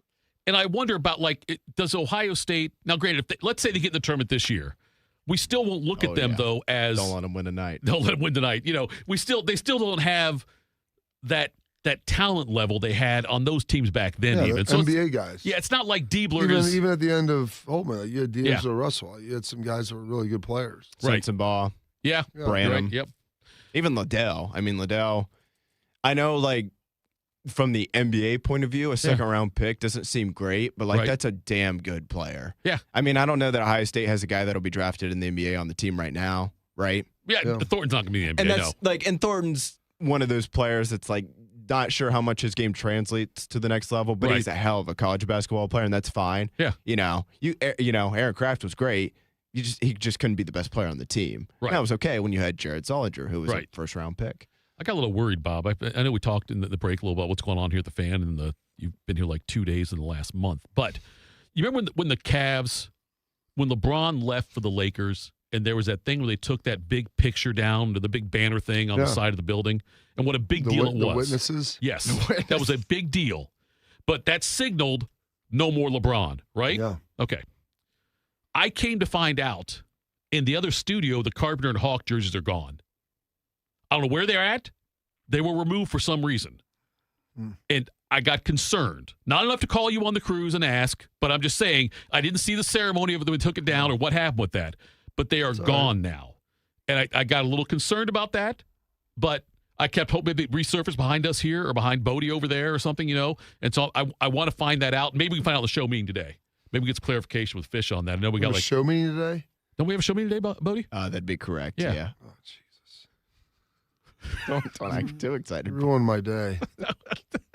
How ruined your day when you saw me I try to be in. off as many Mondays as possible. I know you do. It'll be a great meeting, Bob, and we can solve the Probably mystery. the best one. It probably will. We'll recap the Employee of the Year for you. Coming up next, not our Employee of the Year because he's a scab, but nonetheless, Austin Ward's going to join us. We'll talk to him next. Morning Juice. Hey, it's Bobby Carpenter. You don't want to start the new year off hurting. You don't want to start off the new year getting surgery. You don't want to start off the new year dealing with trying to plan something out into the future. What you want to do is get healthy. So what you want to do is go to my friends over at QC Kinetics. Dr. Tesner and his team, the medical pros at QC Kinetics right here in Columbus, they can deliver regenerative treatments that actually help your body repair the areas that are causing you pain. Those achy knees, hips, back, shoulders, whatever it is, they can help you get ready. So instead of those invasive operations, it's going to sideline you all of the early year Go check out our friends at QC Kinetics and see if they can help you today. Imagine moving better, being stronger, planning your year, doing what actually you want to do. So don't wait.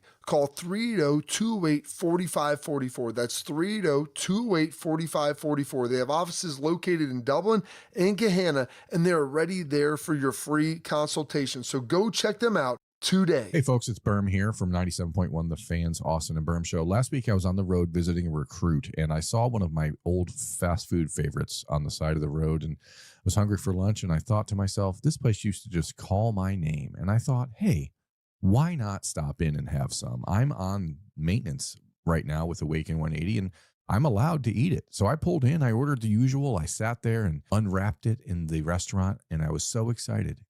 And then halfway through it, I thought, why am I eating this? And it wasn't even in a guilty way. It was more confusion because it didn't taste like I remembered. It didn't hit like it used to. I wasn't craving it anymore, and I really wasn't excited about it. And I just kind of stopped wanting it, and that's when it clicked. Awaken 180 didn't just help me drop 35 pounds. It changed how I look at food. I'm 3 weeks into maintenance, and I haven't put a pound of that 35 back on. And I finally understand what works for me. It's not about I can't. It's about not wanting it the same way anymore. I'm not craving the bad. Awaken180weightloss.com.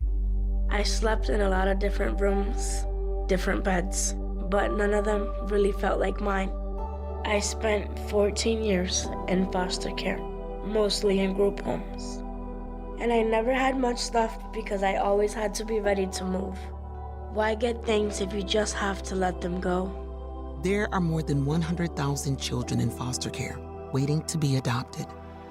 The Dave Thomas Foundation for Adoption is working to help find them a forever family and a permanent home of their own. Now I have my own room with walls that tell my story. I love hanging out in here. I play dress up with my sisters and I sing and make videos. But the best part? Knowing I'll always have a place to go and a family that loves and supports me. If you have room in your home or your heart, see how you can help at davethomasfoundation.org. Attack and dominate. You're locked into Morning Juice. Sponsored by Riverside Bank of Dublin. Here's Bobby and Tito. Whenever I see your smiling face, I have to smile myself because I love you, Austin Ward. Welcome back. Been a hot minute. Before you go on, do you need a bank that truly values local business in this town? The opportunity to work alongside them as partners, whether you're a small business or a large operation. Riverside Bank of Dublin, they've got the right tools for the job. Riverside Bank of Dublin has the experience of working right here in Central Ohio. They understand the business climate in our area and will help you reach your goals. So whether you need an SBA loan to get your business off the ground, a line of credit to keep your business running smoothly, or equipment financing to get your business up to scale, Riverside Bank will tailor a solution that fits your needs. Visit them at riverside.bank or stop in to get to know them at 6300 France Road. Riverside Bank of Dublin, member FDIC, equal housing lender. Make it official. A guy who considers himself the mayor of Laramie, Wyoming, who holds the shuffleboard record at the Ranger, and most impressive, the commissioner of the Central Ohio Two-Man Scramble League. Here's Austin Ward. He is one half of The Beat with Austin and Berm. Catch that on 10 TV Plus. Anywhere you get your podcast, make sure you check that one out. Austin, last segment we had talked about this ESPN article where they came out with the key player for each of the top 25 teams that was retained for each college football team. And the choice by ESPN was Kenyatta Jackson. Do you agree with that, or is there somebody else you would have said is most important they retained? Yeah. The best player in college football was retained by Ohio State. So I would say Jeremiah Smith's retention was pretty critical for Ohio State. You have to I know what they mean, and I don't want to argue with the spirit of the article, but everyone in college football is a free agent until there are more rules and until there's a collective bargaining agreement in place. So Ohio State, I mean, they still had to work to maintain number 4 at wide receiver. I know he wasn't draft eligible, and maybe that was also the spirit of this story, but every possible conversation about Ohio State, I think, should include the fact that Jeremiah Smith is returning. And even when it comes to, let's just say, draft eligible guys, I think what Ohio State did to keep Austin Saraveld and Carson Hinsman in place on the offensive line is significant now. Maybe Kenyatta Jackson does pull ahead, given the fact that if he had gone on to the NFL or entered the transfer portal, both of those options would have been available to KJ as well. Then you would have been entering a second consecutive offseason for Ohio State, having replaced all 4 starters on the defensive line. And that is pretty daunting and probably not what Larry Johnson and Matt Patricia would have wanted to be doing. So I don't say any of that stuff to undermine the importance of Kenyatta Jackson returning, because he is a critical piece, foundational block, a leader as well, potential Blocko winner for Ohio State. Yeah, he definitely deserves to be mentioned in that category and appreciated. But even defensively, you could probably make the same case for Jermaine Matthews or Jalen McClain or Peyton Pierce. So when you're replacing so many starters, all of them that you get back on defense are critical. It's a great point that you make. Kenyatta Jackson being one of those guys, Austin, that came in, a lot of fanfare, ESPN, top 100, top 50 guy, one of the highest rated guys in his class, has been good. I don't think maybe has necessarily been as impactful as people would have hoped. And some of it was due to the fact that you're behind Jack, you're behind JT. Those guys end up being very, very good players. Last year took a little bit of a jump. What is the expectation for you for him to have a legacy fulfilled, an expectations fulfilled? What does this season need to look like for him after him arriving here 4 years ago? Yeah, I think it's a safe assumption, and this goes back to July of last year, and so we asked Sonny Styles at Big Ten Media Days when it was an assumption that he would be the Blocko, and I said, well, who else would you vote for if it were up to you? And he said Kenyatta Jackson, and I know that both Berm and I were very surprised by that, because a lot of the perception and reputation of Kenyatta had been, well, every single offseason there's uncertainty about the transfer portal, or maybe he's not happy with his role. But that, I think, at some point he turned a corner and became this mature, confident, go-to leader in the locker room for Ohio State. And that, I can't pinpoint exactly when that happened, but if we're assuming that continues on the trajectory that it was last offseason, Bob, then, he's going to be right there squarely in the mix to be a captain. He could wear the Blocko. That half of the equation, I think, is pretty secure for Kenyatta. And that means the legacy piece comes down to what the individual production is going to look like for him. And you mentioned there were steps forward, but, Caden Curry was basically twice as productive statistically as Kenyatta Jackson was a year ago. And that's going to be difficult to replace. And the onus to do so doesn't fall squarely on Kenyatta Jackson's shoulders. He's going to need other guys to step up and help him, whether that's Zion Grady, Epi Satanale, getting help from Christian Alliegro on the edge, or Quay Rousseau. A lot of those guys are going to be part of this pass rush, part of the stopping the run up front. But, Kenyatta's going to have to find that next gear to match what Caden Curry did. Caden also was a key leader, a blood and guts and heart and soul guy for Ohio State. And he matched that with 16 tackles for loss and 11 sacks. That's the part that Kenyatta is going to have to be able to elevate in this last year, and the Buckeyes desperately need him to do so. Austin, I'm going to ask you an impossible question, which I'd like to do. And we know about the hype. We know about the size and some of the expectations around Chris Henry Jr. Do you think when it's all said and done this season, he will be the second most productive receiver on this roster, or do you have him down further than that? I don't think that he will be the second most productive receiver. I like Jerquaden Guilford a lot. Just in the freshman class, I think there's going to be a better competition there than people might realize. But then you have this next,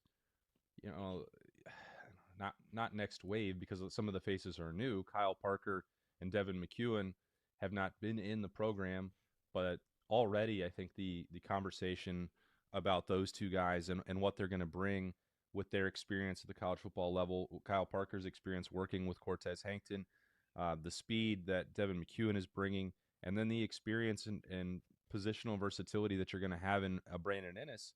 I think all three of those guys you start with, they're ahead in the mix of Chris Henry Jr. And I just don't, even with all of the hype and buzz around him, and I'm not saying he can't reach that potential, don't know how quickly he will. I don't think it's fair to him or fair to us to set these expectations that you have to be Jeremiah Smith and do it right away. James Laurinaitis was on the air yesterday. We played some of that sound on the Buckeye show last night, and he was like, well, he was talking about other positions, but like, I've only ever seen one guy do that right away and make an impact, and he's still on the roster. He's talking about number 4, and he wasn't talking about Chris Henry Jr., but you can apply it in that same boat. Maybe when you start on March 10th or we get to April 18th, my tune will change on that.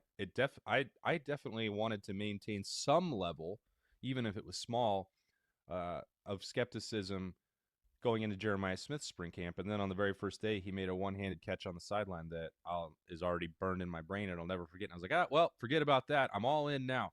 Maybe Chris Henry Jr. will do that, but I'm not going into March and April expecting that to be the reality.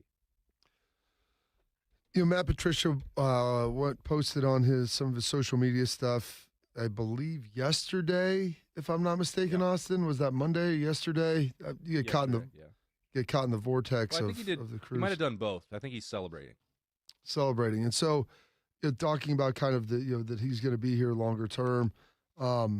Seeing that there hasn't been any formal announcement from Ohio State yet, has there? On his there has not. So just talk through that a little bit as you've heard this come out. I think Ross had said some things. I apologize. I was on the cruise, so things were happening here, and I wasn't getting all maybe the information to the degree that I should. But I think Buckeye fans now can. I don't know if it's official because the university hasn't released anything yet, but there have been a lot of parties that have confirmed, I guess, his return to Ohio State and what that could look like. Yeah, I mean, right before you got on the boat, Bob. On the live show at Roosters, you, me, Burnham all said, yeah, this is done. We haven't seen a confirmation, a press release, the contractual details released at that time. Like, this is across the finish line and Matt Patricia will be back.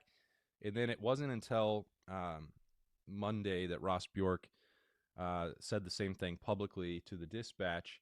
But again, they did not, outside of that, yes, Ross Bjork's got a little bit more sway. And it means a little bit more when he says that publicly, but it's not different than what you and I had talked about prior to you setting sail. We just don't have the official details. And I think that, the amount, if I had it right now, or if we've seen the contract, I would certainly share it because I think it's going to be worth Ohio State celebrating the investment that Ross Bjork, Ted Carter, and then Ryan Day have all made in this coaching staff. And the rising salary pool as a whole for this team. I think it would be something that is a reminder that Ohio State is willing to pay up and invest in the program at the highest level. I know it becomes a hot button topic with NIL and transfer portal and recruiting. This is a different bucket of money. And when it comes to facilities, coaching staff, support staff, weight room across the board, Ohio State is still finding every way possible to maximize that. I think re-signing Matt Patricia is a clear signal of that, in addition to landing Arthur Smith earlier in the offseason. We haven't seen official confirmation from Ohio State in terms of release or contractual information for Robbie Disher on special teams either, Bob. But we expect all of those things are done. We also, I think it's worth celebrating that for Ohio State that they're going to have Larry Johnson back for another year. They haven't done any of that. I do think that it's important that Ohio State, this is a big PR opportunity in my mind. It's a little bit unusual that Ryan Day's not had any press conference. I know he talked to, you and Dom Taberi on the boat. But I think some of these things are, especially with the high-level players they landed in the portal, the changes to the coaching staff, the big-time additions, and the retention piece, both with the NFL draft as well, and the Buckeyes at the Combine. There's a lot for Ryan Day, I think, to capitalize on in terms of public relations victories that he's not done throughout this offseason so far. I think it would be a good idea for him to do that, especially if part of the reason had been waiting to get the Matt Patricia deal done. So Ohio State's defense last year under Matt Patricia, the way they attacked, the way they covered people was all, obviously it worked very well throughout the entire season based on the personnel they had. If you look at the personnel for this year, do you expect many changes in the way Matt Patricia runs the defense? I think there's going to be some, and I think that the guy that's actually in that seat to your left today is much more knowledgeable about that stuff than I would ever, I wouldn't ever pretend to be, or that I actually am. But I do think that if you look at the body types that Matt Patricia pursued in the transfer portal, or before that in the signing class, and someone like Christian Allegro or Quay Rusa are pretty good examples of this. But it also extends down to James Smith and John Walker with even their, their size and how they fit into a scheme. I think there's an opportunity to have more variable fronts, whether that's 3 down linemen, whether that's 5 down linemen, whether that's the use of 4 linebackers, who can rush the passer off the edge.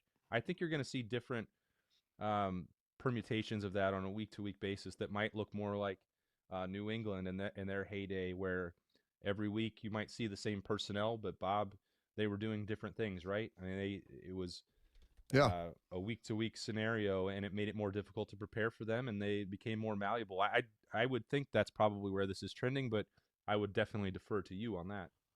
Yeah, I think, anytime you put some stuff in, you're trying to blend a little bit of what people have done, what they've done well, and the personnel that you have.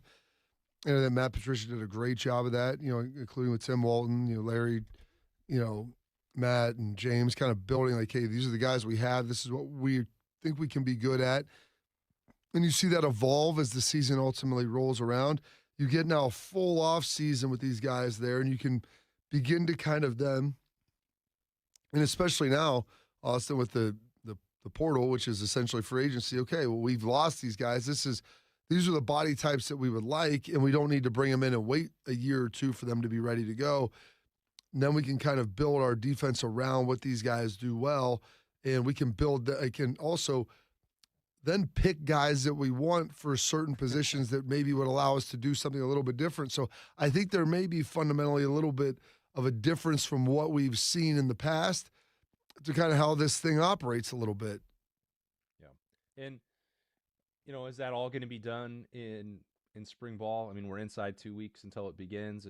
Is it going to be a completed project by April 18th in the Horseshoe? I mean, probably not. It's going to be ongoing. It's going to be evolving. And I think that's, if there's been one thing more than just the football side that I've seen from Matt Patricia, like, I know that the relationship piece and the guys that are in Indianapolis for the Combine this week, like Caden McDonald and Sonny Narvell, can certainly vouch for this, Caleb Downs. But his willingness to dig deep into the arsenal and the encyclopedia and teach and learn at the same time new parts of the scheme has been really impressive to me. And all I know is that it's not done yet. There's still more that he can get to, and that'll probably be true at this time next year as well. This guy knows more football than just about anybody walking the planet, and being around him and having the small chance that I have to pick his brain about it and try and learn just a shred of what he knows has been pretty cool.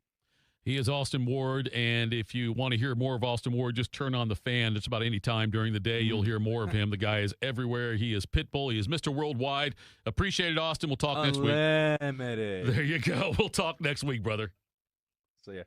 That was Austin Ward. Coming up next, we will wrap things up and tell you what's got us juiced. Morning Juice. You served behind the desk. You served in combat.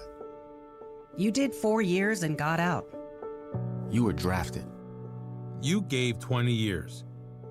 You gave exactly what your country needed. And so did you.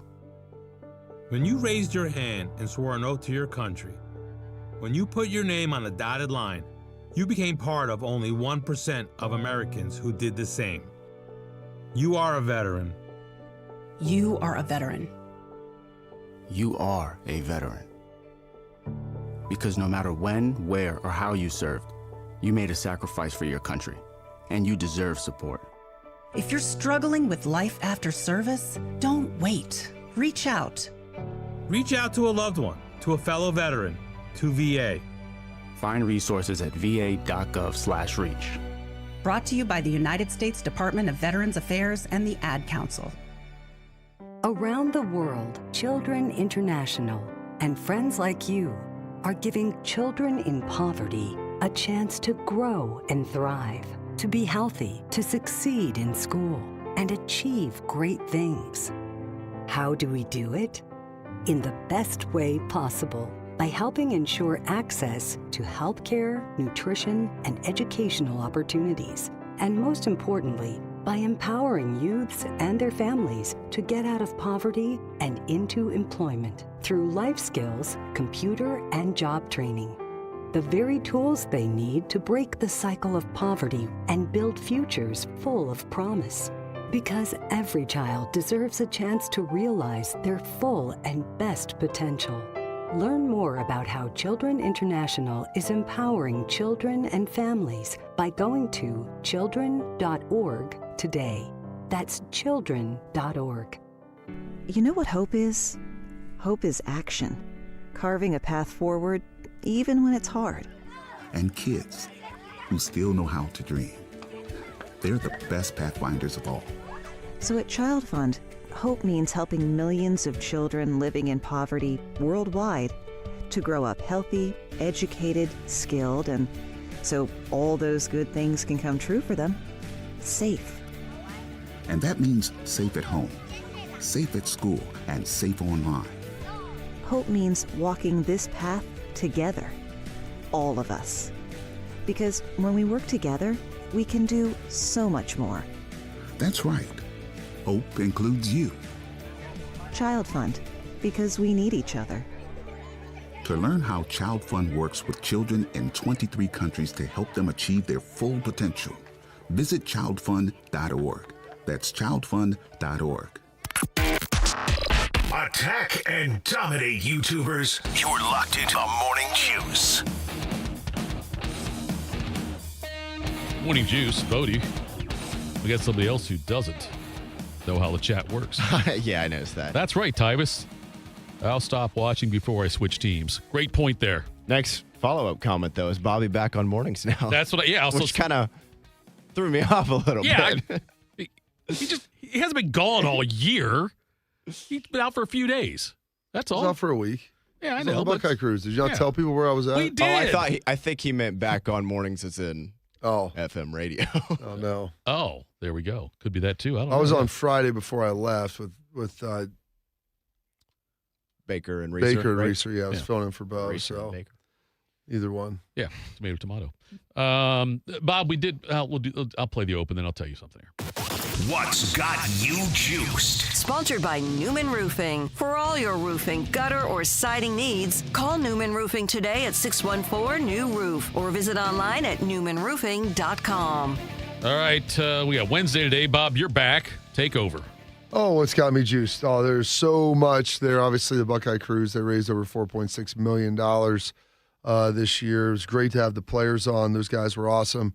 The new guys that came through, which would have been current players, through offensive linemen, Carson, Luke, Montgomery, and Austin Sareveld. Then Bennett Christian was on there, Julian Sayin, and who am I missing now? This is brutal. There's 6 guys, and it'll hit me here before I'm sure I move. Peyton Pierce, linebacker. How could I forget Peyton? And you actually got a chance to talk to him last week, and they saw that. We'll have some Luke Montgomery here later this week as we move forward. And then that didn't juice the guys. Then it was cool because then there was guys that had come as players who then came back as former players after their rookie years, because your rookie year is a blur. Those guys are in the midst of the combine and everything else. But Ty Leak Williams, Ty Hamilton, Cody, Simon, and Donovan Jackson all came back, and they were awesome. It was great to see them the second time around.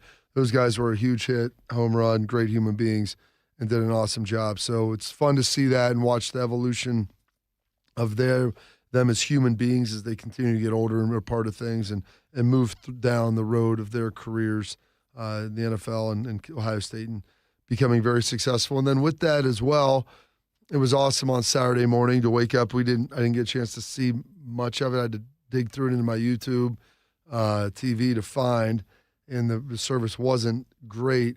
But getting to watch Team USA beat Canada on Saturday morning, I got to see the end of it. And I don't know if there was ever a more fitting ending to a 46-year drought that ended to the day, Miracle on Ice. And, oh my gosh, was there something else? 220. It was, I'm trying to think whose birthday it was. Was it one of the Goudreau boys? I think it was the boys' birthday, bringing them out and seeing everything that was a part of that, the whole family. And Johnny's jersey out on the ice was amazing. Unbelievable culture they had, and it was awesome to watch those guys just pay tribute to him and to see his parents and everything that was a part of it. It was something special, and if watching that didn't make you proud of like all the unbelievable things that we've got in our country, and not that that's the perfect thing by any stretch, but sports has always been the great unifier, and hopefully that unified a lot of things around the nation as well. But that was something that not getting to see the Miracle on Ice live and watching the movie a number of times, getting to see that felt wasn't quite beating the Russians. It's beating our neighbors to the north in Canada, but 46 years without a gold medal and going back and forth, and all of the competitive animosity we've had with them was awesome. So that has got me juiced. What's got you juiced, Bodes? Let's hear from Mr. Anthony Schlegel first off. I'm the world's fastest dumper. Yeah, I feel great. I wouldn't have been out 3 series like Lamar was. Poof David Copperfield. There we go. As far as life skills to have, I don't know that that's the most important one, but it is if you got to get back. Bad one to have. You got to get back on the field. I don't know if you remember when Lamar Jackson left the field. I remember that. And that's what Schleg's the world's fastest. Or get back from a commercial break. Yeah. I got a few things for you guys. First off, was not juiced when I got back to my apartment last night from the gym and the water was off. So I was like, this doesn't seem like a good time. So I checked my email and they said, we're aware, we're working on it. It was back up half hour or so later, but I was like, oh boy, this could be a sticky situation here if this keeps going into the night. So that wasn't too fun, but fortunately they were on top of it. Their maintenance and got everything back in order. Went to bed, 9 o'clock tip-off time. West Coast is a little tough. Went to bed at halftime. Celts were up. Sleep by 9. 4 or 5. Woke up this morning. They just keep it rolling, man. 9 out of the last 10. See if they can make it 10 out of 11 tonight. Against the Nuggets in Denver. That is a 10 o'clock tip-off time, so not even going to see the ball hit the air on that one. Right. Couple more things for you guys here. I saw both these things and heard, I guess, yesterday. I was listening to the Buckeye Show for a bit last night, and the beloved Brandon Beam and Austin Ward. And I don't know. I just caught the end of the show for a minute, so I don't know if it was like brought up previously this week or just that night or whatever, but Beamer, I guess, reached out to Shark, and when they were kind of playing like where in the world is Shark, and so he texted him and asked him, and Shark texted back Beamer a picture of the ocean, and he is in Cabo this week. Good I'm like, for good for you, man. That's awesome. So good for Shark, enjoying a little bit of, I should say a little bit, he's retired, so a lot of vacation, I guess I should say. And then last but not least, saw this news yesterday. So I've never actually seen the first movie, so I guess I'll have to add it to the list and carve out some time maybe before this one comes out. But Christian Bale revealed that he's set to star in Heat 2 alongside of DiCaprio. That'll be good. I mean, those are two people right there that you put them in any movie. Right. And I'm in. The first one's really good. With Pacino and De Niro. I got to watch that one. Val Kilmer's in it, too. I know I've heard of it and everything or whatever, but haven't actually sat down and watched it yet. So I'll have to check that out before the second one comes out. But yeah, you throw Christian Bale, Mr. Bruce Wayne, and DiCaprio and anything, and that's a pretty good time right there. Thitoff. That is. That's what I got for you, sir. Okay, let's see what's got me juiced. I'm excited about I can tell you I'm juiced about the Ohio State men's game tonight, but I don't know if realistically I'll watch much of it. I want to stay up and watch the whole thing, or, at least until the outcome's decided, whenever that would be. But I just don't. Will you watch any of the game tonight, Bob? You're still recovering, aren't you? Are you? Time is the game start? 9 o'clock? Yeah, I'll watch it. I should be good. I went to bed at about 8:50 last night, so I didn't watch any of the State of the Union. My oldest son stayed up. Said he had to watch it for school. I went to bed. I was tired. We watched the final night of the Seven Kingdoms and then went to sleep. So that's got me juiced tonight with that. And also Ohio State women playing against Michigan. We'd like to see them anytime you get a win over that team up north. I like that as well. I'm juiced about youth basketball. I know we didn't have a great tournament this past weekend. Got another chance this weekend at Olentangy, Berlin, I believe. Yeah. And then at Otterbein. And then I think Artie might play in another, run of tournaments with another team after Hold that. on. You let Artie stay home from school because he felt tired? Whoa. Let's first of all, I'm glad somebody in the chat brought that up. Okay, that's fine. Because I told when I got home that day Monday, after I left here, I did not go straight home. I had to go run some errands and stuff. I get home, and he is home with Heather. And he's naked on the couch watching Pinocchio. So, I did not let him stay home. It was not my decision at the time. Say, get your gear on. I know. Get your gear on. You know what the rule is of the house? You stay home, no devices. So then you have to make a real hard decision of how sick you really feel. And if you're sick enough, then you know what? That was it. Susie Carpenter's rule, no TV. You stayed home from school, you're laying in bed all day. Do your homework, read, sleep, no TV. This isn't stay home from school. This isn't Ferris Bueller's Day Off. This is a happy camp, Bob. No. It's not happy camp. That's right. That's Bodie's new T-shirt we're going to have. Bobby, what's funny about it, Bob, is that the most reaction I got to saying that on the air was, what's Carp going to say about that? I get home and tell my wife, hey, just so you know, I said on the air today, I said, oh, great, when Bobby comes back, he's going to tell her to listen. Is she trying to be your son's friend or be his mom? Like I said, my kid was naked watching Pinocchio. What if he goes to school? Can he hurt it any worse? Load management, Bob. That's what it was. Anyway, yes, I knew as soon as I said it on the air and got it out there in the interwebs, and I knew that it would somehow get back to you that occurred. But he's doing well in school. He's got good grades. He's smart. Saying that, listen, doing hard. Do you ever feel like you may let your son off the hook a little bit when he just doesn't feel like doing something? You don't have him do it. Do I ever feel like I let him off the hook? Because there's you have to repeat the question. I'm thinking about. There's a pattern of behavior that I could recite several instances that he didn't feel like doing something, so then we just decided to not do it. Are you talking with me? With or Artie. With Artie. Oh yeah. Not with me. No, I didn't know with you and your kids at all. If that ever happened, it doesn't happen. Okay. They can hate me all they want. Oh, Mike, get the shovels out, buddy. Like you want to shower the dirt over me when I'm dead. I don't care. Let's not get it twisted. My kid hates me a lot. There's no So doubt about that. Yeah. Is why. So I feel like you're trying to appease him to be his friend. I didn't do it. My wife did it. I wasn't the one who made the call. What time did you get home? About 11. Why did we go to school after that then? I can't remember, Bob. It was a long time ago. No, he didn't go to school after that. No, he did not. He's watching Pinocchio on the couch. Right. He was naked. Get your gear. I don't care what he has on. Fish asked in the chat, why was he naked? I don't. Look, my kid. We talking completely? Oh, he was completely naked. I get home, and my wife's on one end of the couch. Artie's on the other end of the couch. They're watching Pinocchio, and he's naked. Yes. And thankfully, my son didn't tell any lies. That could have got real awkward. That's a different Pinocchio movie. But anyway, no. But so I did not. I did not make him go to school. Why not? Did that thought even cross your mind? I'm going to try to reshape the way you view the world and how we handle this. Did it cross my mind? You walked in. What are you doing here? And why don't you have clothes on?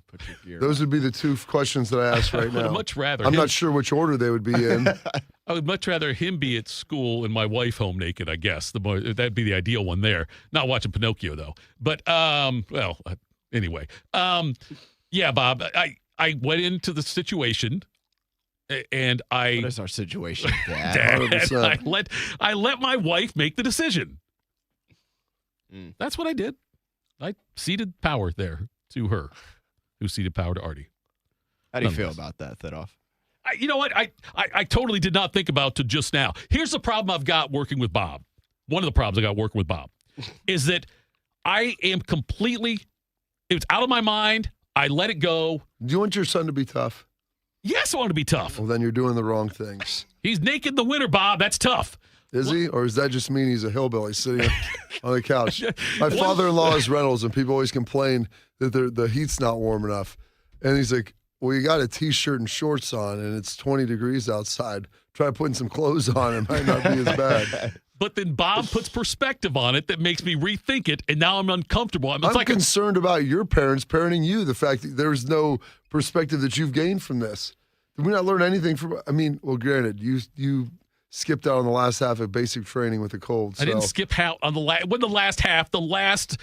the last couple of days of basic training. I skipped out on because I was sick. I was hospitalized, Bob. I could have gotten the whole platoon infected with what I had. Then what would have happened? That's great. We would have been in trouble. It was during Desert Storm, Bob. It was. So you know what? Saddam may have got off the hook. I was not going to jeopardize our country by going out there and getting the other 30 or 40 people in my platoon. My existence, we were grotesque and incomprehensible to you. You need me on that. You need me on that bed, Bob. We stopped over at St. Bart's. Yeah, they had a sign up. There was stuff that was closed. It said closed for lunch. One of the stores, 12 to 4. 12 to 4. Yeah. Okay. 4-hour lunch. The lunch and nap combo. Right. The siesta, Bob. One of the other places was closed. Said closed for tanning.